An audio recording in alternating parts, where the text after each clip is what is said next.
Hello बच्चों, the question says the aggregate monthly expenditure of a family was 18720 during the first 3 months, 20340 during the next 4 months and 21708 during the last 5 months of a year. If total savings during the year be 35340, find the average monthly income of the family. So for this question we are using a key concept of average. तो यहाँ पे आपका average का formula होता है average is equals to sum of all observation, जो आपकी सभी ऑब्जर्वेशन है उनका sum divided by total number of observation divided by total number of observation, जितनी आपकी टोटल नंबर ऑफ ऑब्जर्वेशन है। ठीक है, तो इसी फॉर्मूले का यूज करके हम यहाँ पर फाइंड आउट करेंगे कि एवरेज मंथली इनकम क्या है फैमिली की। ठीक है, तो यहाँ पर आ जाएगा आपके पास the aggregate expenditure of family was this during, तो यहाँ पर आएगा आपके पास total expenditure expenditure of family का टोटल एक्सपेंडिचर हम यहाँ से निकाल सकते हैं। कैसे? इसी एवरेज का फॉर्मूला यूज करके। यहाँ पर देखो फर्स्ट 3 months के लिए जो एक्सपेंडिचर है दैट इज 18720, यानी कि फर्स्ट 3 months की टोटल एक्सपेंडिचर इतना हो जाएगा, प्लस देन नेक्स्ट 4 month का एक्सपेंडिचर है 4 मल्टीप्लाइड बाय 20340 प्लस लास्ट जो 5 months है उसका एक्सपेंडिचर है 21708, ये हो जाएगा।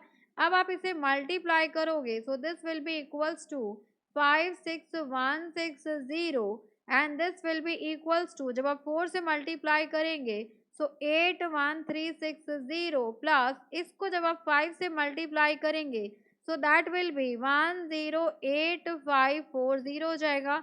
Then total sum will be equals to rupees 246060, ये हो जाएगा आपके पास।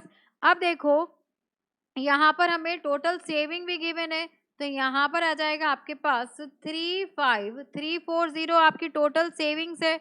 सो यहाँ पर हम लिखेंगे next is total savings that will be equals to, तो टोटल सेविंग्स की वैल्यू देखिए आप, यहाँ पर हो गया आपके पास 35340, तो यहाँ पर लिख लिया हमने 35340 रुपीज, ये आ गई आपकी टोटल सेविंग्स। अब नेक्स्ट क्या होगा आपके पास, यहाँ पर आ जाएगा आपके पास ईयरली हमें इनकम बताना है। So yearly income will be equals to, यहाँ पर होगा आपके पास एक्सपेंडिचर। सो एक्सपेंडिचर में अगर हम ऐड कर देंगे, ये हो गया आपके पास एक्सपेंडिचर मतलब खर्चा हो गया। सो एक्सपेंडिचर में अगर आप सेविंग्स ऐड कर देंगे तो वो हो जाएगी आपकी ईयरली इनकम। तो यहाँ पर हो जाएगा आपके पास, देखो एक्सपेंडिचर कितना है यहाँ पर, सो एक्सपेंडिचर इज 246060 हो जाएगा, प्लस इसमें आप ऐड कीजिए जो आपकी सेविंग्स है सो 35340 रुपीज। अब इनको आप ऐड करेंगे तो यहाँ पर देखो ऐड करके value will be equals to, यहाँ पर आ जाएगा आपके पास 281400 रुपीज। अब हमें चाहिए क्या, हमें चाहिए फाइंड एवरेज मंथली इनकम। सो यहाँ पर आ जाएगा आपके पास एवरेज मंथली यानी कि पर मंथ का चाहिए। Average monthly income will be equals to, total income है आपके पास 281400 rupees divided by total month कितने होते हैं आपके 12 होते हैं। सो जब आप इसे डिवाइड करेंगे your final answer will be equals to 23450 rupees. So for this question, the correct answer will be 23450 rupees. Hope you understood it very well. Thank you so much. Best of